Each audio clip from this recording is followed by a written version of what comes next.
Et une invitée exceptionnelle, Elisabeth Borne, ministre chargée des Transports ce matin. Bonjour Elisabeth Borne. Bonjour. Vous défendez votre loi mobilité actuellement, qui est au Sénat, notamment pour faire face à la galère dans les transports en commun et améliorer les choses, notamment soulevé par les Gilets jaunes.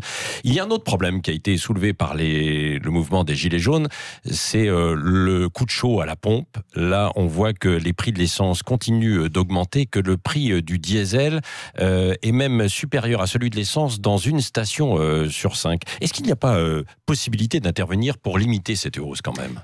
Vous voyez, c'est la preuve que être dépendant du cours des hydrocarbures, c'est une vraie difficulté. C'est bien pour ça que la loi mobilité que je défends actuellement au Sénat, elle vise à permettre à tous ces Français qui sont totalement dépendants de la voiture d'avoir d'autres solutions et puis aussi de passer à des voitures qui consomment d'autres solutions, moins. D'accord, mais enfin vous n'êtes pas venu en vélo ce matin par exemple. Je vous confirme, je ne suis pas venu en vélo, mais je prends les transports en commun et je pense qu'il y a beaucoup de Français qui aimeraient bien avoir d'autres solutions. Oui, mais il y a beaucoup d'autres Français qui ne peuvent pas prendre les transports en commun. Vous le savez, puisque vous étudiez en fait et vous êtes en charge de ce problème. Donc à un moment donné, est-ce que le gouvernement ne devrait pas intervenir pour limiter, quand on voit à 1 euro en fait 50 et qu'on doit faire beaucoup de kilomètres pour aller travailler, c'est difficile. Alors, je vous confirme que là, il ne s'agit pas de taxes, il s'agit d'un cours du baril. Il y a des taxes. Il s'agit d'un cours du baril qui évolue. Dans les écarts entre le diesel et l'essence, c'est aussi une question de demande sur le diesel. On a vu que, effectivement, même cet hiver, le diesel s'était mis aussi à augmenter.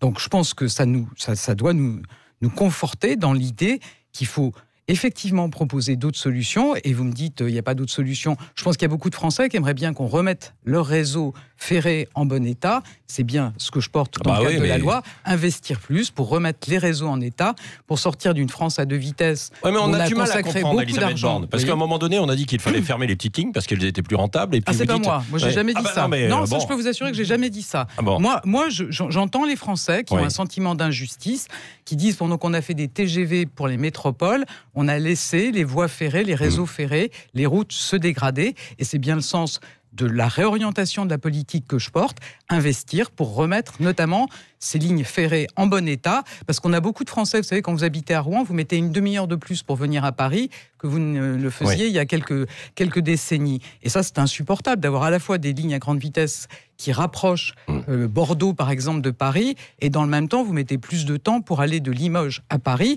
où vous mettez quasiment autant de temps... pour contourner la ville de Rouen, puisque vous citez Rouen. Et vous mettez quasiment autant de temps pour faire les 40 km qui vous séparent de Bordeaux quand vous habitez à Marsas, que pour aller de Bordeaux à Paris. Donc c'est vraiment tout le sens de ce que je porte. Investir dans les transports du quotidien, investir plus, et puis proposer des solutions alternatives et accompagner les Français pour qu'ils achètent des voitures qui consomment moins. Oui, plus de 13 milliards d'euros d'investissement, c'est ce qui est prévu pour les infrastructures. Ça fait 4 milliards de plus que dans le précédent quinquennat. Et c'est surtout une réorientation, je vous dis, sur les transports du quotidien. C'est bien, mais les sénateurs disent oui, mais d'accord, mais il n'y a pas de financement. C'est un débat qu'on a eu au Sénat. Pour 2019, on a un budget qui a été voté il y a quelques semaines, qui est en augmentation de 10% par rapport à l'an dernier. Et puis on a une discussion à avoir, un débat à avoir sur les ressources qu'on va dégager à partir de 2020, mais donc c'est pas le sujet de maintenant, c'est le sujet des prochains mois. Moi, je veux aussi prendre en compte les conclusions du grand débat. Mais pour ce financement, est-ce qu'une vignette poids lourd, par exemple, ne serait pas la bonne idée ? Moi, j'ai entendu dans le débat beaucoup de Français qui ne comprennent pas qu'on ait des files de poids lourds qui font le plein au Luxembourg, en Belgique, qui traversent notre pays, qui refont le plein en Espagne, et donc qui encombrent nos chaussées, qui les usent et qui ne participent absolument pas à l'entretien des infrastructures. Donc c'est une proposition qui est sur la table. On va écouter les autres propositions qui sont dans le débat. Mais ça, c'est une piste sérieuse quand même. Je pense que c'est une piste qui est légitime. Il n'y a pas de décision qui est prise à ce stade, puisqu'il faut qu'on fasse... Mais comment faire pour les routiers étrangers, par exemple, qui traversent notre pays ? Écoutez, chez nos voisins, d'autres ont trouvé des solutions et je pense qu'il faut qu'on travaille sur ce sujet. Et moi, je vous dis, j'entends cette attente des Français qui ne comprennent pas pourquoi, quand vous habitez, vous savez, dans des bourgs où on a des camions qui passent le long des façades, les gens nous disent mais pourquoi ces camions ne participent pas à l'entretien de nos infrastructures ? Oui, mais alors justement, comment faire ? Parce que ça fait 20 ans qu'on entend ce débat. C'est un sujet sur lequel on va travailler, c'est une des pistes, il y en a d'autres, mais en tout cas, je pense qu'il faut qu'on entende aussi cette attente des Français. Attendez, j'ai pas compris, Elisabeth Borne. Pardon, mais vous êtes favorable à une taxe véritablement pour les poids lourds ou pas ? Je dis que c'est légitime pour les transporteurs étrangers. Je dis que c'est légitime de se poser la question de la façon dont ces poids lourds, qui aujourd'hui ne participent pas du tout à l'entretien de nos infrastructures, peuvent y participer. Oui. Vous mettez l'accent aussi sur le covoiturage ? Je pense que le covoiturage, c'est effectivement une bonne solution. C'est pour ça qu'on a mis en place, on propose dans la loi un forfait mobilité pour que les employeurs... Vous savez, il y a aussi un autre sentiment d'injustice, c'est quand vous habitez dans une grande ville, vous avez des transports en commun et votre employeur vous rembourse 50% de votre abonnement. Quand vous êtes dans une zone où il n'y a pas de transport en commun, vous êtes doublement pénalisé. Non seulement vous n'avez pas le choix, vous devez prendre votre voiture, mais en plus votre employeur ne vous accompagne pas. Donc il y a une proposition dans la loi que je porte d'un forfait mobilité jusqu'à 400 € sans charge fiscale. Sans charge sociale, et sans fiscalité. Oui. Ce forfait est aujourd'hui facultatif et la discussion qu'on a avec les employeurs aujourd'hui, avec les partenaires sociaux, c'est de voir comment il pourrait être plus systématique. Je pense qu'il y a beaucoup de Français qui trouveraient légitime, y compris quand ils n'ont pas de transport en commun, d'avoir une aide de leur employeur. Oui, dans le viseur également des sénateurs, la limitation aux 80 km/h. Quelle préconisation ? On peut revenir dessus. C'est aussi un sujet du débat. Vous savez, on a toujours dit qu'il y aurait une évaluation début 2020 de cette mesure, dont il faut quand même dire qu'elle a permis d'épargner des vies en 2018. On a des demandes, d'avoir des possibilités d'adapter localement. Je pense que c'est des choses aussi qu'on entend. Il ne faut évidemment pas qu'on recule sur nos objectifs de sécurité. Emmanuel Macron l'a dit, il faudrait peut-être revenir à une expérimentation par département. Vous allez le lancer ou pas ?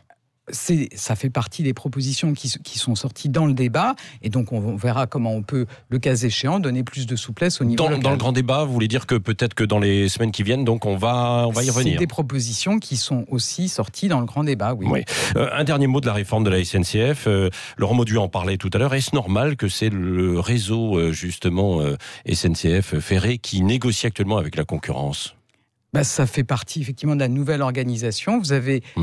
celui qui gère les voies ferrées, qui s'adresse à toutes les entreprises, évidemment à la SNCF, qui est l'entreprise qui assure la plupart des offres de transport ferroviaire, mais il y a d'autres entreprises qui veulent venir, qui auront des propositions, peut-être de tarifs moins chers, qui viendront aussi à des endroits où aujourd'hui il n'y a plus de transport ferroviaire. Je pense que c'est une bonne nouvelle qu'on ait d'autres entreprises qui puissent, le cas échéant, apporter plus de services et des services moins chers. Elisabeth Borne, un dernier mot. Donc, on a parlé du diesel, en fait, tout à l'heure. Alors, il y a les batteries électriques, le véhicule électrique. Le problème, c'est que les batteries, on les fabrique en Chine. Mais je peux vous assurer que le gouvernement est déterminé à ce qu'on les fabrique en Europe. C'est bien le sens du projet qui est porté avec l'Allemagne. En France, pourquoi pas aussi ? Bien sûr, évidemment, on souhaite avoir une usine en France. C'est pour ça qu'on va y consacrer 700 millions d'euros pour pouvoir développer une filière française de batteries. Merci. Elisabeth Borne était deuxième invitée ce matin de Sud Radio.